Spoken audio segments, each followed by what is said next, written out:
question, Cerebrate. And so long as my prize remains intact, I shall remain pleased.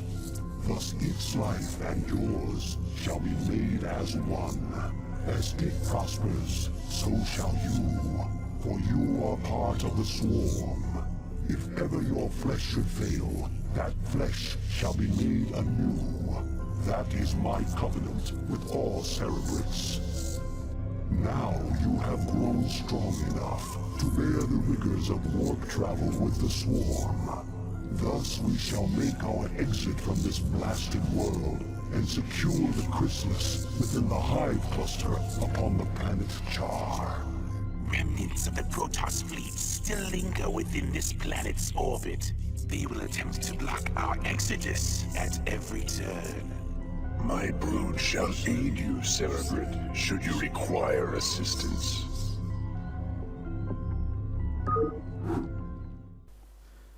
Did the Overmind just threaten to kill me if I'm screwed up? I get the feeling that's what happened here. I really do feel that's what happened here. Anyway, let's get our economy going here. And ooh, things for me to have. Hunter killers. Oh well. Let's take our Mutalisk here. And let's see what we can get. As you will, Cerebrate. They will serve you unquestioningly. Go now, and bring swift wrath to all who would oppose the swarm. Wow, I'll keep you around. You're quite useful.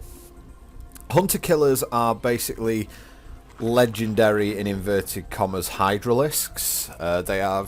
They're basically hydralisks but twice as good. They have twice as much health, twice as much armor, twice as much damage.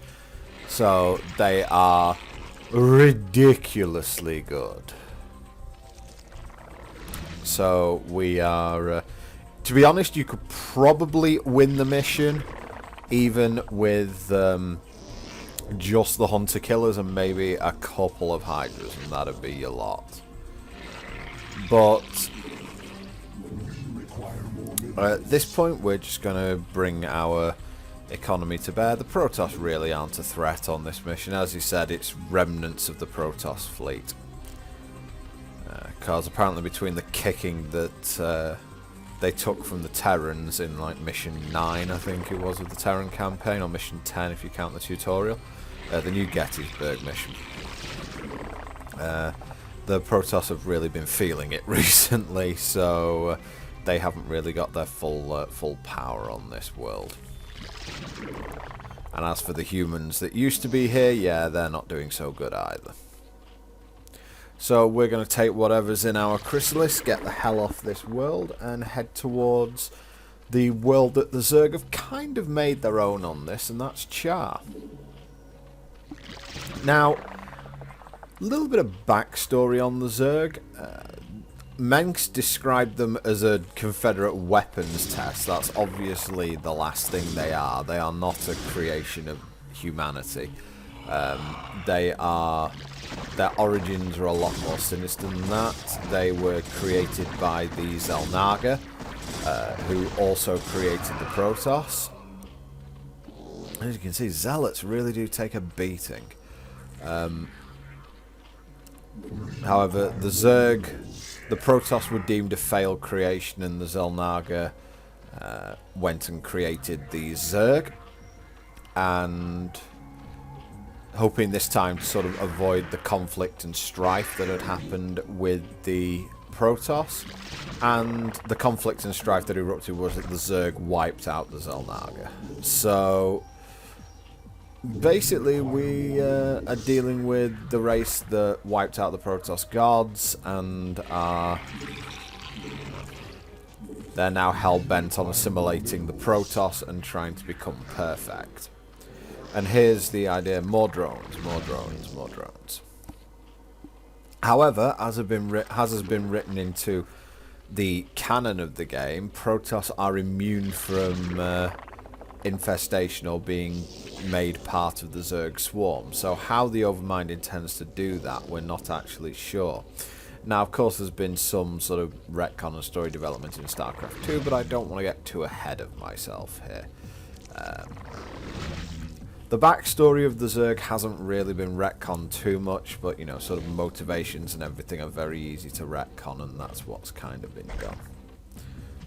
So, because Zealots are a pain in my arse at this point, I have decided to build... No, I don't want to build another hatchery. I want to build a Hydralisk den, that's what I want. I want Hydras. Hydras are very effective for the most part. So we're going to get those. This is the first mission where we get lair tech, and we also get flyers as well in this mission. We get access to flyers anyway. So let's morph another drone because I've not got maximum capacity out of that extractor yet. So building a couple of drones and... research ling speed. I'm not too sure how necessary that is. I am going to be using lings, I suppose, so I will keep them around. Still not got that creep colony in the mineral line. I guess I sort of screwed up there a little bit. So I'll just make 12 lings, and that'll give me a little bit of a defensive force. And... once I get to 100 gas, I'll mutate this into a lair, which means we can build a spire. So, pretty easy start. And this is a pretty easy mission overall. And maybe building a few too many defenses, but I really want to... against the AI, I'm okay building defenses. Yes, it's a... yes, it's a quote-unquote wasted material, but it's not that bad. Ugh! Obviously attacking at the one point I can't reach.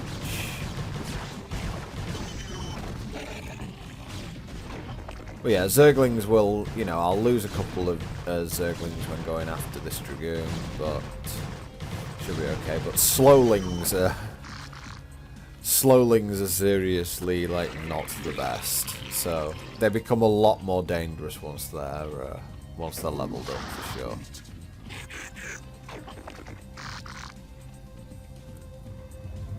So that's speed done, and we now have an evolution chamber as well, and let's get this defensive structure into the mineral line. Let's produce some more Zerglings. Oh, and supply blocks. So I thought things were going a little bit too well. And I'll create a couple of overlords because I'm just going to spam out some Hydralisks when this is done. That's the lair down. And let's move these hunter-killers down to go with these Hydralisks, and we will we'll make with the Chrysalis, I guess, at this point. So how are we going to move it? We're going to send a drone over there. I'm also going to evolve burrowing. This is kind of the Zerg's gimmick. They can hide underground and then come up underneath. They can't be seen unless there's a detector around. So it's the Zerg's version of cloaking, just not quite. Oh, this didn't go well. Well, the Ling should be able to take that photon cannon down without too much effort. Gonna need to have some replacement Lings, I guess.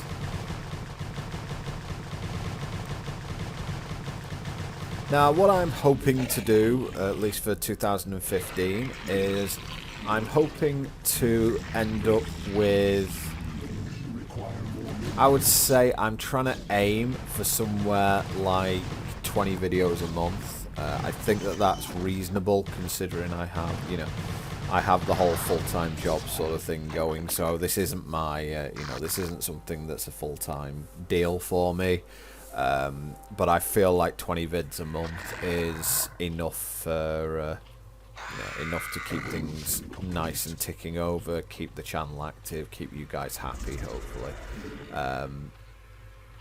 So that should see the original Starcraft finished by the end of January.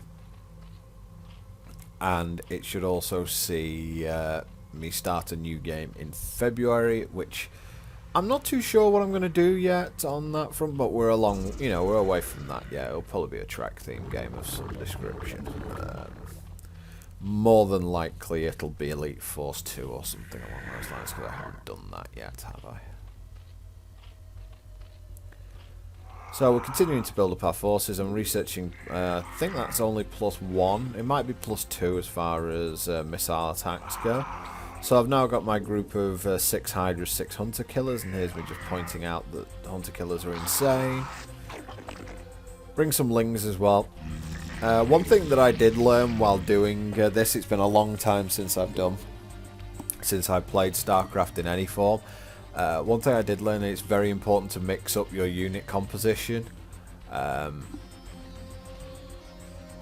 The whole thing, if you go just Hydras, it's like having your entire army at one range can be very bad if you're up against like the artillery style units. If you're up against siege tanks or you're up against Reavers or something like that, it can be a serious pain if you're just going to go, if you are just going to simply have all your stuff at one range. One thing that's fairly useful, here we go, let's pick up our Chrysalis. If you're someone who is, what you want to do if you're up against a Reaver or something like that, if you've got speedlings, if you're up against siege tanks which are static, you can get your lings into range really quickly and generally be okay. If you're up against a Reaver, what you generally want to have happen is your lings to charge at it, spread out, hopefully not lose too many in the initial volley, get your lings on top of it and then have your Hydras pick it off. The multiple different range kind of helps.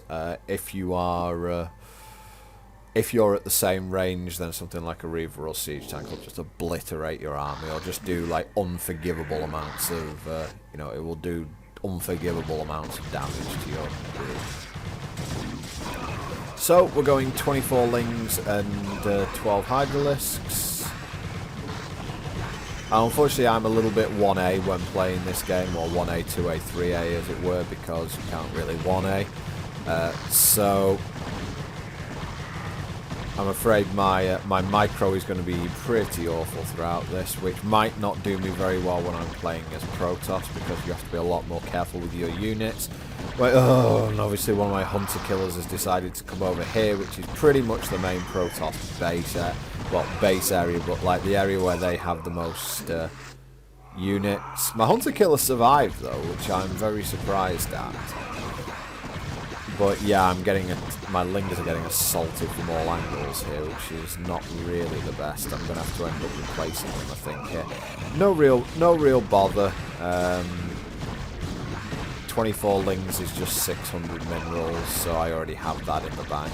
So no real big loss there, but it is a bit of a pain, because what that was caused by was basically one of my Hunter Killers decided to go the wrong way, and it just brought every Protoss on top of us.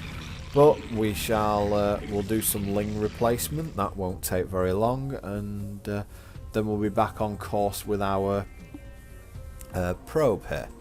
So here we go, army. And one thing about charging long range, what I've done here, you can actually see that the army spreads out a lot, so you don't get to concentrate your firepower much, which is a little bit of an issue. Scouts fortunately don't have that big of an attack range, and we'll get to take out this gateway, so it means that the Protoss don't have any reinforcements coming. So that's the end of that, and we're edging closer, so this shouldn't be too bad. And again, some of my Lings get a mind of their own, and it can be very frustrating when this happens, but that's generally just due to the fact that my control is probably not what it should be. But it doesn't really, it's not really going to make too much of a difference. There's not anything that's going to stop us here. No real big deals coming either way.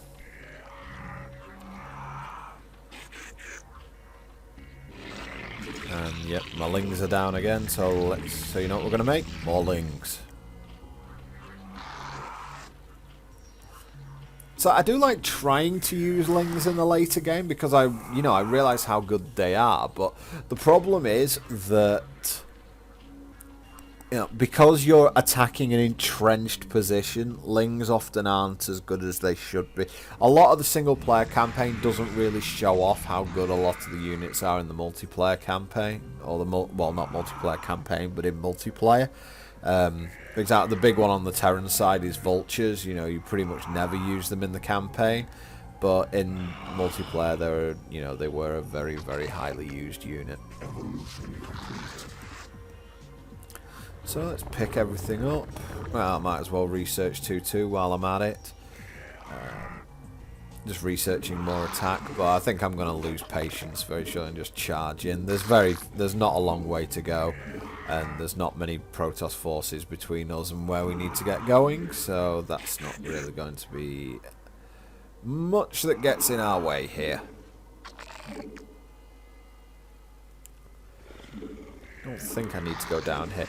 The one thing, or the enemy of me in this campaign, the big time enemy, is going to be ramps. I absolutely hate them. Yeah, there we go. And yeah, there's no need to come down here. We've got 3 Dragoons now, and I think that's all that stands between us and the area we need to be. The Dragoon's a fine unit for sure, but, you know, numbers. Lots and lots of numbers.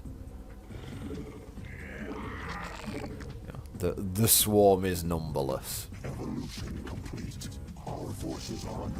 And let's just put the drone on that beacon and we'll... Oh, never mind. Let's just get the drone on that beacon and we can make our exit from Tarsonis and head back to Char. Prepare yourself, Cerebrate. Your first jump through warp space could be unsettling. How can it be unsettling? I'm a blob. Actually, I don't believe that's right. I believe a Cerebrate's true form is basically a ball of light, but it's not really the way it is at the moment. Anyway, see you next time, guys.